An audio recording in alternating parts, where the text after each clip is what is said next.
ჩემი სკოლის კედელი ამ სახელწოდების კონკურსის გამარჯვებულები თბილისის 90-მე საჯარო სკოლის მოსწავლეები გახდნენ. გამარჯვებული ესკიზის მიხედვით სკოლის კედელი უკვე მოიხატა. აღსანიშნავია, რომ კონკურსი საქართველოს საპატრიარქოსთან არსებული ახალგაზრდული მოძრაობა დავითიანის ორგანიზებით გაიმართა. პროექტში სხვადასხვა სკოლის მოსწავლეები მონაწილეობდნენ. კონკურსის თემა იყო ეთნიკურ-რელიგიური ტოლერანტობა. დავითიანის პროექტში მონაწილე მე-9 კლასელებს სწორედ ამ თემაზე უნდა შეექმნათ ესკიზი. მთავარი პრიზი იყო სკოლის კედლის მოხატვა გამარჯვებული ესკიზის მიხედვით, რომელიც დავითიანის მიერ დაფინანსდა.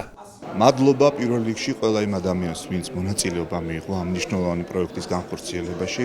მე პირადად ამ ნახატში და ამ ნაშრომში რაც დავინახე, გაგიზიარებთ შემსასწრს.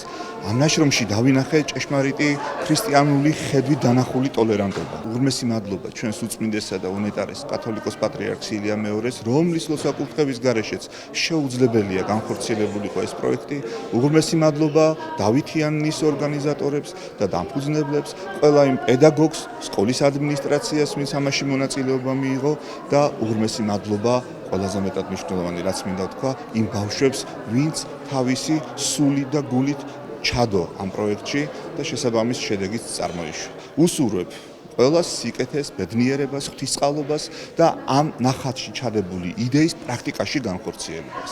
იმიტომ რომ საქმე ყოველთვის მეტად მნიშვნელოვანია, ვიდრე სიტყვა და მე დარწმუნებული ვარ, რომ უფლის კურთხევით ჩვენი პატრიარქის მაგალითით და დავითიანის მასწავლებლების სწავლებით ეს ბავშვები, ვინც ამ პროექტში მიიღო მონაწილეობა, აუცილებლად ისე იცხოვრებენ, რომ რაც ნახატში გადმოგვცეს იდეა, ცხოვრებაშიც იმას განახორციელებენ. დავითიანი 18 წელია უკვე მუშაობს ახალგაზრდებთან არაფორმალური განათლების კუთხით.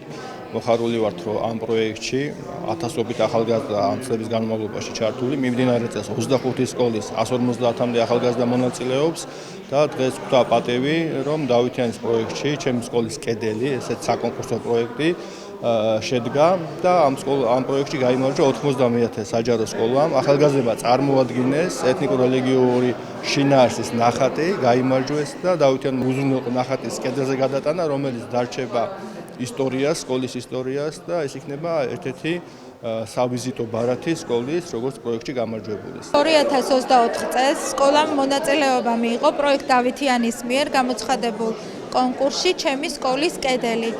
მონაწილეობდნენ მე-10 კლასის მოსწავლეები. კონკურსში გამარჯვება მოიპოვა 90-მე საჯარო სკოლამ. აღნიშნული პროექტი ითვალისწინებდა, რომ წარმოდგენილი სურათი უნდა გადმოეტანა პროექტ სკოლის კედელზე. ჩვენ ხშირად ვღებულობთ დავითიანის პროექტებში მონაწილეობას. აღნიშნულ პროექტებს ძალიან დიდი მნიშვნელობა აქვს როგორც მოსწავლეებისთვის, ისე თითოეული სკოლისთვის. ჩვენ მადლობას ვუხდით დავითიანს, რათა შესაძლებლობას აძლევს საჯარო და კერძო სკოლებს, რომ მონაწილეობა მივიღოთ აღნიშნულ შემეცნებით და ძალიან საინტერესო პროექტებში. ჩვენ დაახლოებით 1 კვირა დაგჭირდა ამ პროექტზე მუშაობისას და ყველაზე მთავარი, მაინც ის მგონია, რომ გამარჯვებას მივაღწიეთ გუნდურობის წყალობით. ჩვენმა ჩართულობამ და გუნდურობამ გუნდურობით მიზანს მივაღწიეთ, გავიმარჯვეთ კიდევაც ამ პროექტში და ძალიან მიხარია. შეგახსენებთ, რომ საქართველოს საპატრიარქოს ახალგაზრდული მოძრაობა დავითიანი 2007 წელს სრულიად საქართველოს კათოლიკოს პატრიარქის ლოცვა-კურთხევით დაფუძნდა. ამ დროისთვის ახალგაზრდული მოძრაობა არაერთ საგანმანათლებლო პროექტს ახორციელებს.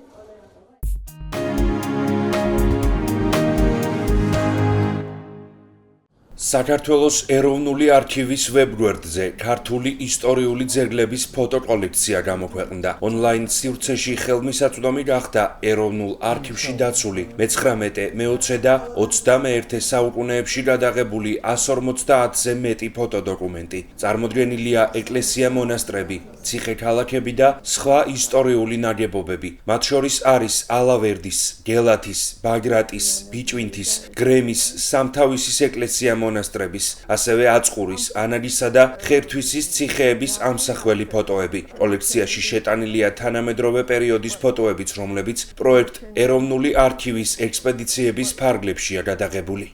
ეროვნულ არქივში დაცულია უძველესი ფოტოსურათები, რომლებიც ეხება ისტორიულ ძეგლებს. ეს არის ალექსანდრე როინაშვილის კოლექცია, ეს არის დიმიტრი ერმაკოვის კოლექცია, ყველაზე ძველი.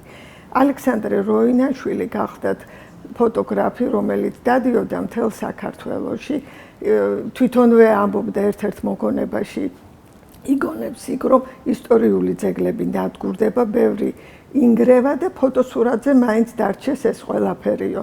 და ამ მიზნით მან შემოიარა მთელი საქართველო და იღებდა ძეგლებს, ისტორიულ ძეგლებს. მას აქვს ძალიან ბევრი ძეგლი გადაღებული და შემდეგ, როდესაც იგი გარდაიცვალა, ეს ყველაფერი უსახსოვრა წერა-კითხვის გამავრცელებელ საზოგადოებას. ეს ყველაფერი გადასცა მას. ფოტოსურათების შენახვა იყო თანხებთან დაკავშირებული, რაც ვერ შეძლო წერა-კითხვის გამავრცელებელმა საზოგადოებამ, რომ დიდხანს შეენახა ეს ყველაფერი და გადასცა დიმიტრი ერმაკოვს ეს ფოტოსურათები. დიმიტრი ერმაკოვი თვითონაც იღებდა ისტორიულ ძეგლებს და მართლა ძალიან ბევრი ძეგლი აქვს მას გადაღებული და ეს მთელი კოლექცია შეკრიფა, დაალაგა, მისცა თავისი ნომრები და ქართველი საზოგადოება მადლიერი უნდა იყოს მისი, რომ ეს ყველაფერი გადაარჩინა.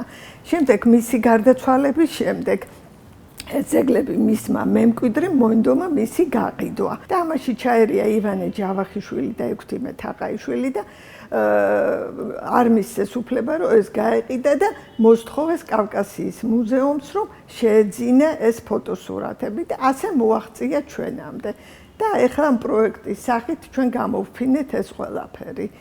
და მე უნდა გითხრათ, რომ ეს ხო უძველესი ფოტოებია, ეს არის 1870-1990-იანი წლების ფოტოები. ხარისხი არის საუკეთესო, აი ბზინავს პირდაპირ ფოტო, იმიტომ რომ ვერცხლის შემცველობა მასში საკმაოდ დიდია. და ეს ტრადიცია არქივში გრძელდება.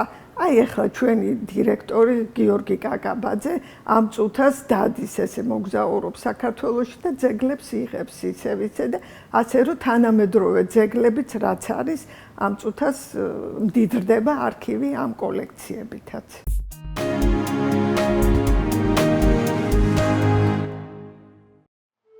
ლას-ვეგასში სამომხმარებლო ელექტრონიკის გამოფენაზე ერთ-ერთმა ჩინურმა კომპანიამ ინოვაციური ქუდი მზის პანელებით წარადგინა. იდეის ავტორთა განმარტებით მას მობილურების დამუხტვა შეუძლია. ამისთვის კი მზის ენერგიას იყენებს.